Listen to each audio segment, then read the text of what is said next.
이렇게 해보시면 될 것 같아요. 저염식은 어떻게 해야 되냐면 방법. 일단 국물을 피해야 되고 소금 대신에 대체 양념을 써라.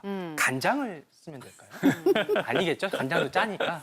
예, 교수님. 저염식은 굉장히 중요하죠. 그런데 이제 저염식을 너무 고집하다 보면 입맛이 너무 없어져요. 맛이 너무 없어지기 때문에 이럴 경우 대체 양념을 쓰는 게 좋습니다. 뭐 고추, 파, 마늘 이런 것들이 음식 맛을 조금 향신료. 강한 그 향이 강한 예, 예. 채소를 좀 쓰는 것도 도움이 되고요. 참기름, 들기름 같은 걸 좀 넣어서 음식의 맛을 돋구는 것이 한 가지 방법이 될 수가 있겠죠.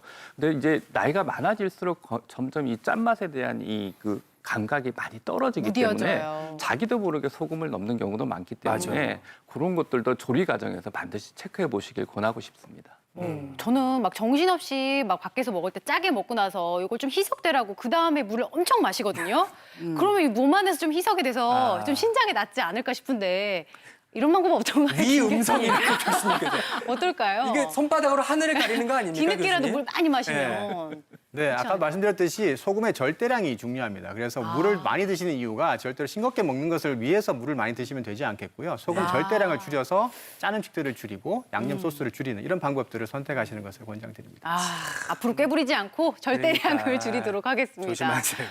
계속해서 저희들 피해야 할 음식 이어가 네. 볼게요. 두 번째는 여기 속에 들어있어요. 자, 공개합니다. 요걸 바로 피해야 된대요. 바로 오. 고기 나왔어요. 아니죠. 육류. 저건 아닌 것 같아요. 왜냐하면 나이가 들수록 단백질을 먹으라고 그랬는데 어떻게 고기를 안 먹고 살 수가 있어요? 저는 아침부터 삼겹살 먹는데. 교수님. 최 교수님. 예. 아마 이 내용도 많이들 알고 계실 거라고 생각이 됩니다. 신장이 나쁘면은 단백질을 피해라 이런 얘기를 많이 나오고 알고 계시는 고단백을 피하라 얘기를 하고 있는데요. 그 이유는 뭐냐면은 신장에서 아까 말씀드린 노폐물을 걸러주는 역할을 하기 때문에 고단백을 먹게 되면 신장에 부담을 주게 돼서 신장이 빨리 나빠질 수가 있습니다. 근데 저희가 이렇게 교육을 하다 보면은 문제가 되는 거 보면은 단백질을 전혀 안 먹고 오시는 분들이 생기게 되거든요. 그렇게 되면은 단백질은 지방, 탄수화물과 더불어서 3대 영양소입니다. 하루에도 안 먹으면 안 되는 영양소이기 때문에 단백 섭취를 하시되 저단백 식이를 하셔야 되고요. 그 양이나 그다음에 시작하는 시기는 환자마다 조금 다를 수가 있기 때문에 꼭 담당 선생님이랑 만나보시면 좋을 것 같고요. 정확한 단백 식이를 하시려고 그러면 영양사 상담을 통해서 한번 상담을 해가지고 식습관을 한번 교정을 해보시는 것이 추천을 드리고 있습니다. 그렇군요. 그러니까 극단적으로 줄이는 거는 이제 권하지 않는다 하셨는데 그러니까요. 그렇다면 저단백 요령 한번 살펴보도록 할게요. 저단백식 이렇게 하시래요. 하루에 반찬 한 가지 정도는 단백질 요리로 챙기세요. 끼니마다가 최 아니라. 교수님. 네, 이게 이제 저단백식 하는 방법을 영양사를 만나봤는데 이제 시간상이나 여러 가지 문제 때문에 만나기 못하기 때문에 제가 이제 외래에서 이제 환자들한테 이제 설명하는 방법 중에 하나인데요. 보통 사람들이 하루에 먹는 단백 섭취량 권장량은 1kg당 1g 정도를 권장을 하고 있습니다. 그래서 저희가 60에서 70kg 그러면 60에서 70g 정도 이제 단백식을 해야 되는데 신장 환자들한테서 저단백식을 권하는 거는 제로가 아니라 0.6에서 0.7g입니까? 하루에 60에서 70kg인 사람이면은 36g에서 42g 정도의 단백질을 섭취를 해야 되거든요. 근데 우리가 밥이랑 국이랑 반찬 세 가지, 우유 하나 정도 먹으면은 하루에 섭취하는 단백질은 단백질은 12에서 15g 정도 되기 때문에 나머지 30g은 이런 단백질 음식을 통해서 섭취를 해야 됩니다. 한 가지 이제 생각하셔야 되는 게 뭐 소고기나 닭고기나 상관없이 고기 100g 먹으면 이 100g 다 단백질로 알고 계시는데 그렇지는 않습니다. 이 고기 100g에는 수분과 결합 조직 다 있기 때문에 지방도 있기 때문에 100g이라 그러면 그 사이에 한 20%, 20g 정도만 단백질이 있는 거기 때문에 네. 하루에 그 정도의 단백질은 꼭 밥국 이런 게 반찬 먹는다 기본적인 식사를 하신다 그러면은 이런 고기 반찬 한 가지 정도는 꼭 드시는 게 좋습니다. 네. 단백질은 꼭 필요한 거지만 과하지 않게 양 조절을 해야겠고요. 그다음 또 주목해야 되는 식재료가 바로 이거예요. 쌀하고 쌀밥이죠. 그리고 토마토가 있는데 얘는 물음표네요. 김혜영 씨, 이 둘 중에 하나는 좋고 하나는 또 피해야 되는 거래요. 뭘까요? 에이, 딱 봐도 보이네요. 토마토는 엄청 좋은 거고 흰쌀밥은 피해야죠. 흰쌀밥은 원래 흰 건 다 피하라고 그랬어요. 안 그렇지, 좋아서. 설탕도 안 좋고. 네. 그죠? 네, 일리가 있는 것 같아요, 교수님. 일리 있어요. 네, 이게 콩팥 기능이 건강하신 분이라면 그 답이 맞는데 이게 이제 콩팥병이 있는 분들 특히 이제 콩팥병 단계가 4단계, 5단계처럼 많이 감소한 분들은 반대로 드셔야 됩니다. 에? 그러니까 이제 토마토가 특히 과일, 야채 중에 칼륨이 많은 음식이고요. 그리고 이제 쌀밥이 무조건 좋은 것이 아니라 잡곡밥보다는 흰 쌀밥이 칼륨이 적기 때문에 쌀밥을 더 추천하게 됩니다. 네. 근데 이게 이제 콩팥경이 감소하면 칼륨이 특히 이렇게 강조를 많이 하는 이유가 칼륨은 콩팥으로 배설이 잘 되지 않아서 쌓이게 되면 이게 고칼륨 혈증으로 이어져서 부정맥이라든지 또 심장 급사 같이 연결될 수가 있기 아이고, 때문에 그래서 이런 그 칼륨 음식, 특히 콩팥 기능이 감소하신 분들은 고칼륨 음식들을 조심하셔야 되겠습니다. 그러니까 이미 콩팥병이 있으신 분들, 만성 콩팥병 환자분들은 우리가 익히 알던 것과 약간은 좀 반대되는 것도 있는 것 그러네요. 같은데 네. 이런 분들이 특별히 좀 주의해야 할 식품들 정리 좀 해주세요, 교수님. 네, 제가 이제 표를 하나 준비를 했는데요. 네. 표를 보시면서 말씀을 드리겠습니다. 보면 이제 나쁜 식단이라고 되어 있는 걸 잘 보면 대개 이제 건강에 칼륨이 많은 음식들을 나열한 것인데요. 이것이 이제 건강에 좋다고 많이 알려져 있는 음식들입니다. 근데 이제 콩팥병이 나쁘신 분들은 칼륨 섭취를 많이 하게 되면 말씀드렸듯이 고칼륨 혈증이 생기기 때문에 나쁜 식단보다는 좋은 식단 쪽으로 선택하시는 것을 권장드립니다. 그래서 지금 나왔던 잡곡밥보다는 흰색 곡류, 흰쌀밥을 권유를 드리고요. 그리고 이제 과일, 야채 같은 경우에는 토마토보다는 사과나 포도가 칼륨이 더 적기 때문에 바꿔서 드실 것을 권장드리겠습니다. 그렇군요. 그렇다면은 이미 만성 콩팥병이 있는 분들 저칼륨식 어떻게 하면 될까? 요령이 여기 있습니다. 물에 담그거나 데쳐서 먹으면은 좀 낫다고요, 오 교수님. 예, 칼륨이 아무래도 수용성이기 때문에 물에 담그거나 데쳐서 드시게 되면은 그 칼륨 양을 한 10에서 30%까지 줄일 수 있다고 돼 있습니다. 그래서 되도록이면은 이런 음식들을 먹게 될 때는 물에 담그거나 데쳐서 드시는 게 어떨까 싶습니다. 그렇군요. 제가 알기로 현미는 당뇨에 좋은 음식이고 그렇죠. 바나나, 토마토는 고혈압에 좋은 음식이잖아요. 맞아. 근데 제가 당뇨병도 있고 고혈압도 있고 콩팥병도 있다.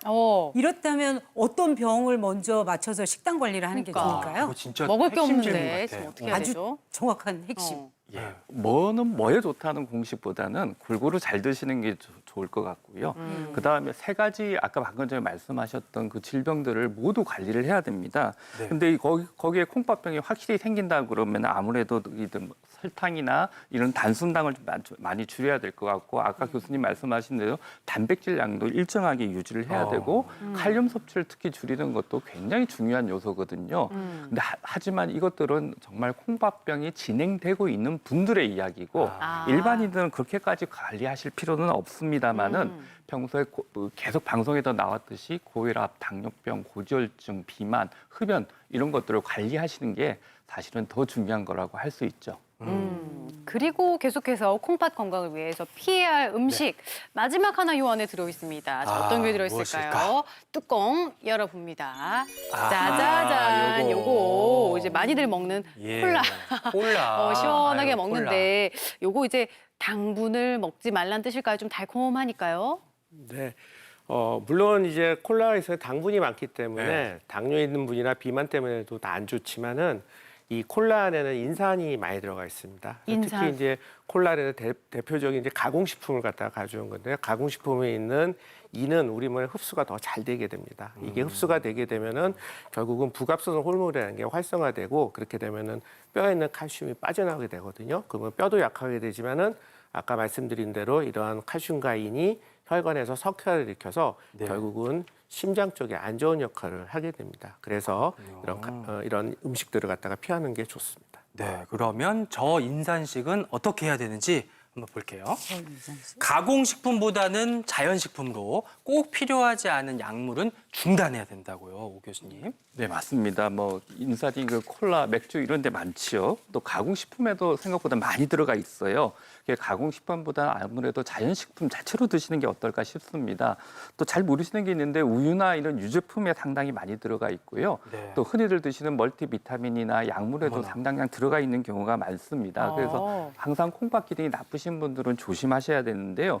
그런데 나이가 많아질수록 유제품 안 드실 수는 없지 않습니까? 그래서 되도록 유제품을 드실 때 우유나 초콜릿이나 치즈 이런 것보다는 네. 리코타 치즈나 크림치즈 같은 것으로 바꿔 드시면 인산이 좀 적기 때문에 상대적으로 유리하다고 할 수 있습니다. 네, 그러면은 이런 내용들 잘 기억하면서 실제로 만성 콩팥병 관리에 도움되는 식단을 화면으로 좀 소개해드리겠습니다.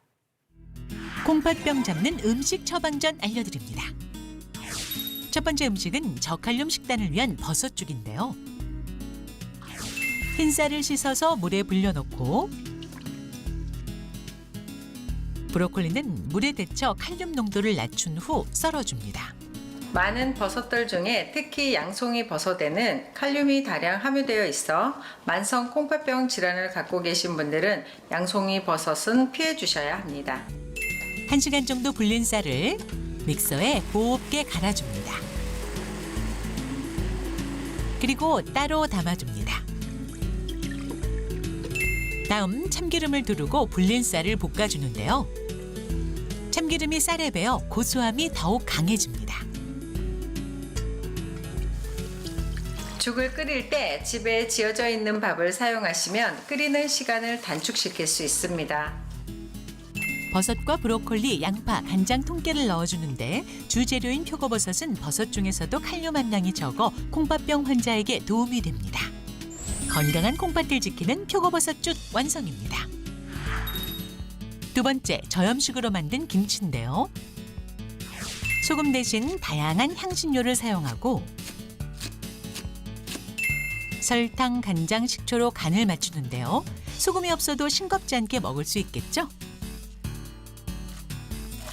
마지막으로 양배추와 양파, 홍고추, 깻잎을 넣고 양념과 잘 버무려주면 만성 콩팥병 환자도 안심하고 먹을 수 있는 저염 양배추김치 완성입니다. 세 번째 식단은 콩을 이용한 저단백 식단입니다. 콩은 육류보다 소화가 잘 되고 신장에 부담을 주지 않는 식물성 단백질로서 적당한 단백질 섭취를 돕는데요. 검은 콩을 10시간 정도 불린 뒤 삶을 때는 뚜껑을 덮고 삶아야 비린 맛이 나지 않기 때문에 꼭 뚜껑을 닫고 삶아주세요.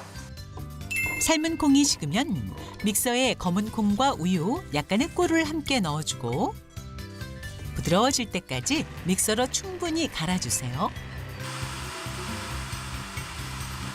적당한 단백질 섭취를 도와주며 콩팥 기능을 잘 유지해주는 검은 콩두유 완성! 이젠 맛있는 음식으로 콩팥 건강 지켜보세요.